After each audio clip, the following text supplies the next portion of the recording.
సంపూర్ణ కార్తీక మహాపురాణం రెండో రోజు పారాయణం మూడో అధ్యాయంలో శ్రీ వశిష్ఠ మహర్షి రాజర్షి అయిన జనకునికి ఇలా చెప్పసాగాడు. రాజా, స్నాన దాన జప తపాలలో దేనిని గాని ఈ కార్తీక మాస సమయంలో ఏ కొద్దిపాటిగా ఆచరించినప్పటికీ కూడా ఇది అక్షయ ఫలితాన్నిస్తుంది. ఎవరైతే సుఖాలాలసులై శరీర కష్టానికి జడిసి కార్తీక వ్రతాన్ని ఆచరించరో అటువంటి వాళ్ళు 100 జన్మలు కుక్కలుగా పుడతారు. చివరికి బ్రహ్మరాక్షసులుగా పరిణమిస్తారు. ఇందుకు ఉదాహరణగా ఒక కథని చెప్తాను విను. అతి పూర్వకాలంలో ఆంధ్రదేశంలో తత్వనిష్ఠుడు అనే ఒక బ్రాహ్మణుడు ఉండేవాడు. సకల శాస్త్ర పారంగతుడు, అసత్యమును పలకనివాడు, అన్ని భూతముల యందును దయాళువు, తీర్థయాటన ప్రియుడు అయిన ఆ విప్రుడు ఒకానొక తీర్థయాత్ర సందర్భముగా ప్రయాణిస్తూ మార్గమధ్యలో గోదావరి తీరం పక్కన ఒకానొక ఎత్తైన మర్రి చెట్టు ఉంది. దాని మీద పారు నలుపు కాయాఛాయ గలవాళ్ళు, అంటే ఒక నల్లటి వికృత ఆకారం కలిగిన వాళ్ళు, ఎండిన డొక్కలు గలవాళ్ళు, మనకి దెయ్యం సినిమాల్లో చూపిస్తారు కదా, శరీరం మొత్తం ఎండిపోయి ఒక ఎముకల గూడు మాత్రమే అటు ఇటు ఊగుతున్నట్టు ఉంటది, అలాంటి వాళ్ళు. అలాగే ఎర్రని నేత్రాలు కలిగిన వాళ్ళు, ఒక అగ్నిజ్వాల కళ్ళలో ఉన్నట్టుగా ఒక భయంకర రూపంతో ఉన్న వాళ్ళు ఆ మర్రి చెట్టు మీద ఉన్నారు. ఆ రాక్షసుల వలన భయము చేత ఆ మర్రి చెట్టు 4 వైపులా కూడా 12 మైళ్ళ దూరంలో ఎక్కడా ప్రాణ సంచారం అనేది ఉండేది కాదు. అటువంటి భయంకర స్వరూపులైన ఆ రాక్షసులను చూసి అల్లంత దూరం నుంచే తత్వనిష్ఠుడు అదిరిపడ్డాడు. దానితో పాటే ఆ రాక్షసులు కూడా తనని చూడటంతో మరింత భయపడి ఏడుస్తూ శ్రీహరిని ఇలా స్మరించసాగాడు. దేవతలకు లోకాలకు కూడా యజమాని అయినవాడా, నారాయణ నన్ను కాపాడు. అన్ని రకాల భయాలను అంతము చేసేవాడా, నిన్ను శరణు కోరుతున్నాను, నన్ను రక్షించు. ఓ జగదీశ్వర, నువ్వు తప్ప ఇంకో దిక్కు ఎరుగని వాడను, నన్ను కాపాడు, రక్షించు అని ఎలుగెత్తి స్మరించుచు రాక్షస భయంతో అక్కడి నుంచి పారిపోసాగాడు. అతనిని పట్టి చంపాలనే తలంపుతో ఆ రాక్షసులు 3 అతని వెంటనే పరిగెత్తారు.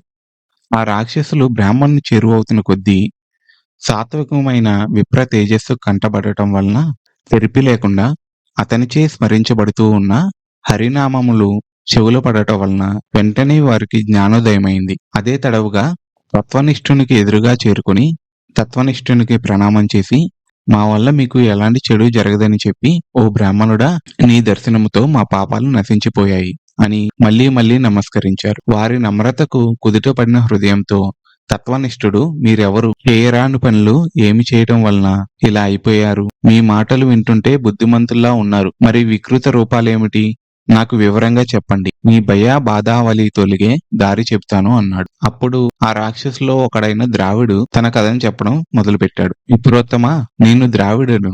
ద్రవిడ దేశమందలి మందరం అనే గ్రామాధికారినైన నేను కులానికి బ్రాహ్మణుడే అయిన గుణానికి మాత్రం కుటిలుడిని, వంచన చేసేవాడిని, అలాగే చమత్కారుడిని కూడా. నా కుటుంబ శ్రేయస్సుకే అనేక మంది విప్రుల విత్తాన్ని హరించాను. బంధువులకు గాని బ్రాహ్మణులకు గాని ఏనాడు పట్టెడన్నమైనా పెట్టి ఎరగను. నయవంచములతో బ్రాహ్మణ ధనాన్ని అపహరించడం చేత నా కుటుంబము నాతో సహా 7 తరాల వాళ్ళు అధోగతుల పాలైపోయారు. మరణానంతరము దుస్సహాయమైన నరకయాతనలు అనుభవించి చివరికిలా బ్రహ్మరాక్షసుడిని అయ్యాను. ఉపాయత్తు చిత్తువాడై నాకు ముక్తినిచ్చే యుక్తిని చెప్పు అన్నాడు. తరువాత రెండవ రాక్షసుడు ఇలా విన్నవించుకోసాగాడు. ఓ పవిత్రుడా, నేను అంధుడని నిత్యము నా తల్లిదండ్రులను కలహించుచు వారిని దూషించుచు ఉండేవాణ్ణి. నేను నా భార్య పిల్లలతో వేడివేడి అన్నం తింటూ నా తల్లిదండ్రులకు మాత్రం చద్దికూటిని పడేసేవాణ్ణి. బాంధవ బ్రాహ్మణ కోటికే నాడు ఒక పూటైనా భోజనం పెట్టగా విపరీతముగా ధనార్జన చేసి ఆ కావరంతో బతికేవాణ్ణి. ఆ శరీరము కాలం చేశాక నరకయాతన పడి ఘోరాతి ఘోరమైన బాధలను అనుభవించి చివరకు ఇక్కడిలా పరిణమించాను. ఆ ద్రావిడునికి వల్లనే నాకు కూడా ముక్తి కలిగే దారిని బోధించు అని అన్నాడు. అనంతరం 3వ రాక్షసుడు ముందరకు వచ్చి ఇలా మొరపెట్టడం ఆరంభించాడు. ఓ సదాచార సంపన్నుడా, నేను ఆంధ్రదేశపు బ్రాహ్మణుడిని. విష్ణువాలయంలో పూజారిగా ఉండేవాడిని. కామకుడును, అహంభావిని, కఠిన మనసు కలిగిన వాడినైన నేను భక్తులు స్వామివారికి అర్పించే కైంకర్యాలన్నిటినీ నా వేశ్యలకు అందజేసి విష్ణు సేవలను సక్రమముగా చేయక గర్వంతో తిరిగేవాడిని. చివరకు గుడి దీపాలలో నూనెను కూడా హరించి వేశ్యలకు దారపోసి వారి సంభోగ సుఖములను అనుభవించుచు పాపపుణ్యము విచక్షణారహితుడనై ప్రవర్తించేవాణ్ణి. ఆ నా దోషాలకు ఫలితంగా నరకమును చవిచూసి అనంతరం ఈ భూమిపై నానావిధ హీన యోనులలోనూ నానా నీచ జన్మలను ఎత్తి చివరకు ఇలా బ్రహ్మ రాక్షసునిగా పరిణమించాను. ఓ సదాయుడా, నన్ను మన్నించి మరలా జన్మించే అవసరం లేకుండా మోక్షాన్ని పొందే మార్గాన్ని ప్రవచించవయ్యా అని ప్రార్థించాడు. ఇప్పుడు తత్వనిష్ఠుడు తమ పూర్వ భవకృతి మహాగరాశికి ఎంతగానో పశ్చాత్తాపపడుతున్నా ఆ రాక్షసులకు అభయమిచ్చి, భయపడకండి, నాతో కలిసి కార్తీక స్నానానికి రండి, మీ సమస్త దోషాలు నశించిపోతాయి అని చెప్పి వారిని తన వెంట తీసుకుని వెళ్ళాడు. అందరూ కలిసి కావేరీ నదికి చేరారు. అక్కడ తత్వనిష్ఠుడు బ్రహ్మ రాక్షసుల నిమిత్తం సంకల్పం చేసి తాను స్వయంగా ముందు స్నానం చేసి తరువాత రాక్షసుల చేత కూడా స్నానం చేయించాడు.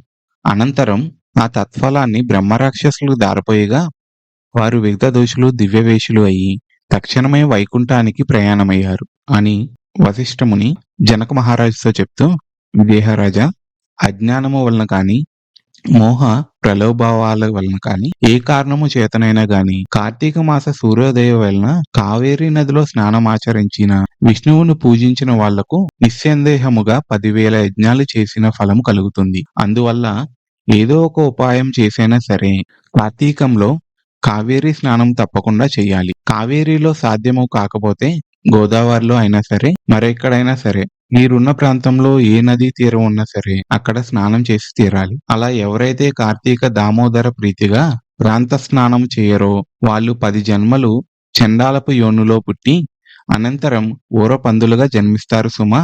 కాబట్టి ఎవరైనా సరే స్త్రీలైనా పురుషులైనా గాని కార్తీక మాసంలో తప్పనిసరిగా ప్రాంత స్నానం ఆచరించాలి.